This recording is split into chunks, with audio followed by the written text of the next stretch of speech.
Let's talk about the data if we can.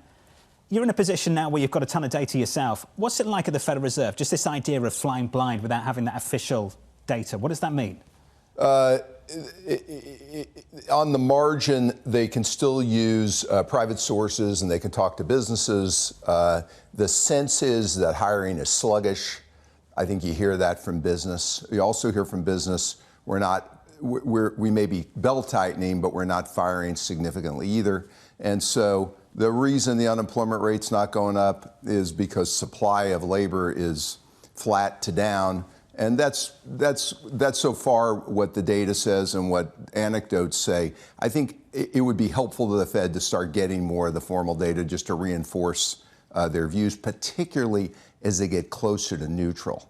If you're above neutral, if you're still restrictive, it gets more of an urgent need as you get closer to neutral, which I think neutral is in the range of 3.5, 3.75. They're getting closer. You think we're pretty close, based on that estimate? I do. There's a range of estimates on the FOMC. There always is. What's interesting to me is to see this step down in payrolls growth without seeing that real step up in unemployment. Do you think there's evidence that slack has increased? And how would you anchor your view around the labour market right now? On payrolls or around a pretty stable unemployment rate? So here's what we're seeing out there. College graduates are having a hard time finding jobs. Hiring is less. However, also talk to businesses, construction and other industries where they've got a large number of unfilled positions. So there's a mismatch issue.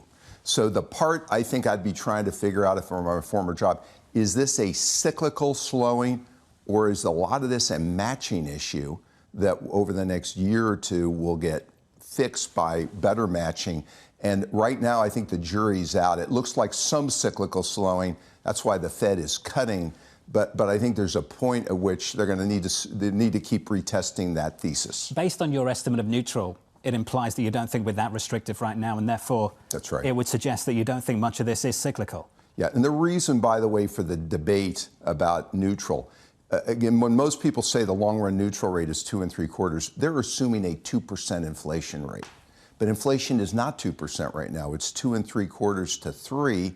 I still think the real Fed funds rate that's neutral is about 3/4, and that's why I say 3.5, 3.75. The issue is if inflation is still 7,500 basis points over target, you want to really scrutinize what's going on in the labor market, because do you really want to get to neutral with inflation this much above target? I think right now they're trading this off and saying, listen, we've got to guard against a weakening in labor. I would agree with that, and I would cut in October too.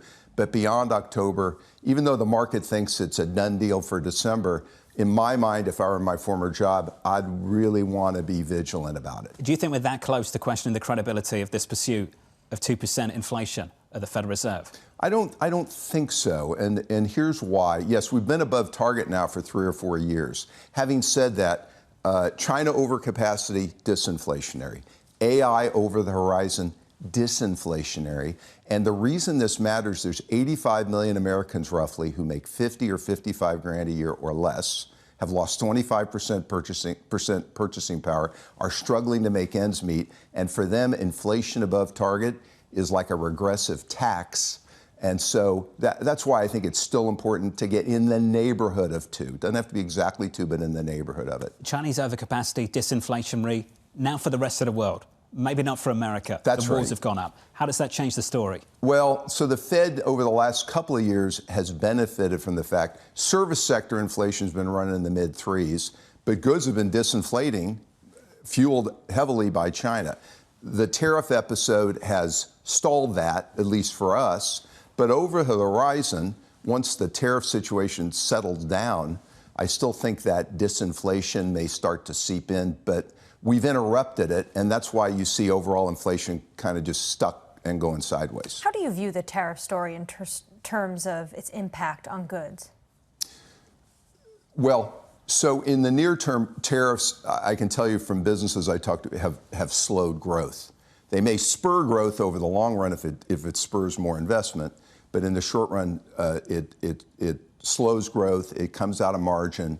And for goods, many companies I talk to are taking it in margin because making a price increase decision is a big strategic. They're not prepared to do that. So they're going to accept lower margins. They're going to do some belt tightening.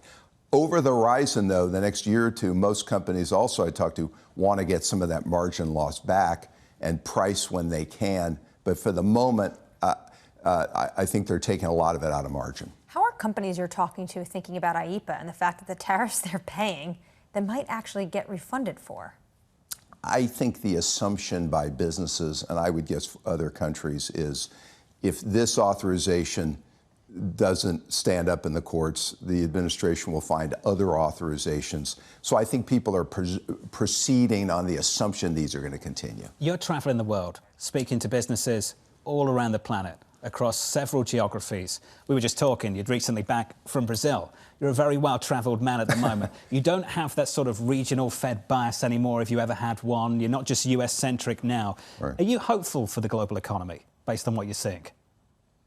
Listen, there are 2 or 3 tailwinds for the global economy. One, AI, data center, power, boom, has the promise to improve productivity growth globally. And one of the big problems around the world is aging populations, not everywhere, and over leverage. If we can get productivity growth higher, that's great. In the US, we've got regulatory relief coming. Maybe that'll spread to other parts of the world. And we've got tax incentives coming. And so there's a lot of optimism. However, I would say deglobalization makes it harder for many countries outside the United States to solve some of the problems that they're facing, and it likely raises costs.